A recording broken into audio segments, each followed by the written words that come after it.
ఇప్పుడు రాష్ట్ర వ్యాప్తంగా అందరి దృష్టి కేంద్రీకృతమైనటువంటి అంశం చంద్రబాబు నాయుడు గారు ఢిల్లీకి వెళ్ళి రావడం. ఆయన ఢిల్లీకి వెళ్ళారు, అపాయింట్మెంట్ ఇచ్చారా, అడిగి తీసుకుని వెళ్ళారా, ఈ అంశాల కంటే కూడా ఆయన వెళ్ళడం అనేది ఈ రాష్ట్ర ప్రయోజనాల కోసం తప్పదనిపిస్తోంది. ఈ రాష్ట్ర ప్రయోజనాల కోసం ఆయన ఎట్టి పరిస్థితుల్లో పొత్తుతో వెళితేనే ఈ రాష్ట్రానికి మంచి జరుగుతుందనే ఉద్దేశంతోనే ఆయన పొత్తు పెట్టుకుంటున్నారు. అది కూడా బీజేపీ అడిగితేనే అన్నట్టుగా. గతంలో కూడా దేశం కోసం అని రాహుల్తో పొత్తు పెట్టుకున్నారు, అంటే కాంగ్రెస్తో పొత్తు పెట్టుకున్నారు. ఒకసారి 2 క్లిప్లు చూపించిన తర్వాత మీరు అనలైజ్ చేయండి. ఒకసారి చూపించండి. దేశం కోసం అప్పుడు రాహుల్తో అన్నారు, రాష్ట్రం కోసం ఇప్పుడు మోడీతో అంటున్నారు. ఇది సార్ పరిస్థితి. రాష్ట్రం కోసం తప్పదనిపిస్తోంది. ఎన్డీఏలో చేరికపై చంద్రబాబు మనోగతం అంట. అదే సమయంలో గతహ అన్నీ మరిచి కలిసి సాగుతాం, అభివృద్ధి సిద్ధాంతాల్లో మనకు తేడాలు లేవు, దక్షిణాదిని ఎన్డీఏ బలోపేతానికి సహకరించాలని అమిత్ షా గారు కోరారట.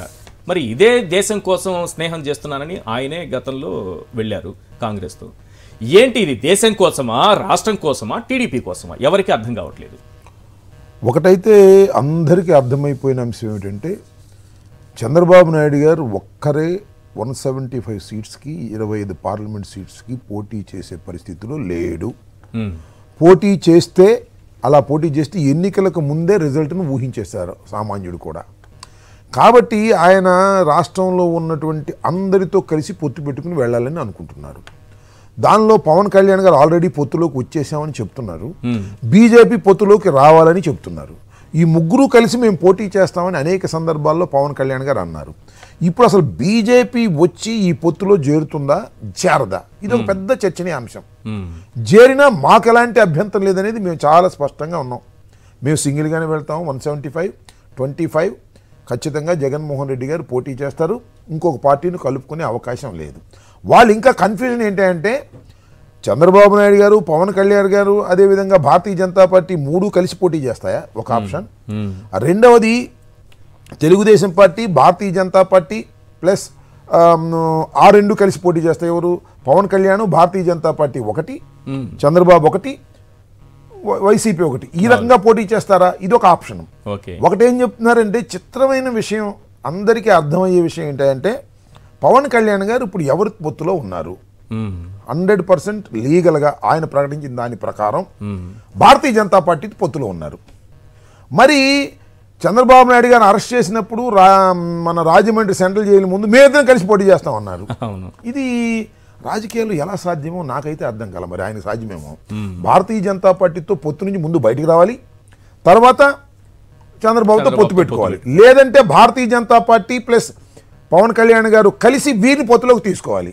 ఇప్పుడు ఏం జరుగుతుందంటే, భారతీయ జనతా పార్టీ దగ్గరికి వెళ్ళి మేమిద్దరం కలిసిపోయాము, మీరు కూడా మాతో కలవండి అని వీళ్ళు అడుగుతున్నారా, లేక వాళ్ళని పిలిచి వాళ్ళు మాట్లాడుతున్నారనేది వాళ్ళకి తెలిసినటువంటి అంశం. నాకు తెలిసినంత వరకు భారతీయ జనతా పార్టీ వీళ్ళని పిలిచి మాట్లాడవలసిన అవసరం లేదని నేను అనుకుంటున్న వ్యక్తిగతంగా. ఎందుకు మీరు పేపర్లు చూడట్లేదా? కొన్ని పత్రికలు చంద్రబాబు నాయుడు ఢిల్లీ బయలుదేరక ముందే డప్పా ఏది దరువేశారు, అమిత్ షా పిలిపించాడు, రండి మాట్లాడుకుందాం. అమిత్ షా పిలిపించాడు, ఉటావుడిని బయలుదేరి వెళ్ళాడు. అమిత్ షాకి, భారతీయ జనతా పార్టీకి చంద్రబాబు లాంటి మేధావి అవసరమని భావించారు దక్షిణాదిలో అని ఏయో కథలు చెప్పారు. ఆ మరుసటి రోజే మళ్ళీ జగన్మోహన్ రెడ్డి గారు ప్రధానమంత్రిని కలుసుకున్నారు. ఇన్ని సర్వసాధారణంగా జరిగేటువంటి అంశాలను హైప్ చేసుకునే పత్రికలు ఉన్నాయి కాబట్టి, హైప్ చేసుకునే ఛానల్స్ ఉన్నాయి కాబట్టి నేను తెలియగలుగుతాను సార్. ఈ హైప్ చేసినటువంటి ఛానల్స్ అన్నీ కూడా చంద్రబాబు నాయుడు గారు అమిత్ షాతో మాట్లాడి తిరిగి వచ్చిన తర్వాత ఏం మాట్లాడలే, ఎందుకు మాట్లాడలేదు? ఫోటో కూడా రాలేదు. పొత్తు కుదిరింది. జర్నలిస్టులు అయితే ఆసక్తిగా చూసేది ఫోటో అయినా వస్తుందేమో చూస్తారు. పొత్తు కుదిరింది చెప్పాలి కదా. పొత్తు కుదిరింది, ఇన్ని సీట్లు అని చెప్పాలి కదా. ఇప్పుడు వాళ్ళ పొత్తు చూసి మేమేం భయపడం, గుర్తుపెట్టుకోండి. ఎందుకంటే ఈ రాష్ట్రంలో ఒకటి, జగన్మోహన్ రెడ్డి గారు ముఖ్యమంత్రి, చంద్రబాబు ముఖ్యమంత్రి, ఇంతే. అమిత్ షానా, లేకపోతే పవన్ కళ్యాణ్, లేకపోతే లోకేష్, లేకపోతే షర్మిలమ్మ, ఇవన్నీ కూడా స్క్రీన్ నుంచి అవుట్ అయిపోయినాయి. ఓన్లీ స్క్రీన్ మీద ఉంది ఇద్దరే. ఒకటి చంద్రబాబు నాయుడు గారు, 2 జగన్మోహన్ రెడ్డి గారు. ఈ రెండిట్లో ఎవరు ముఖ్యమంత్రి ఓటేయాలంతే.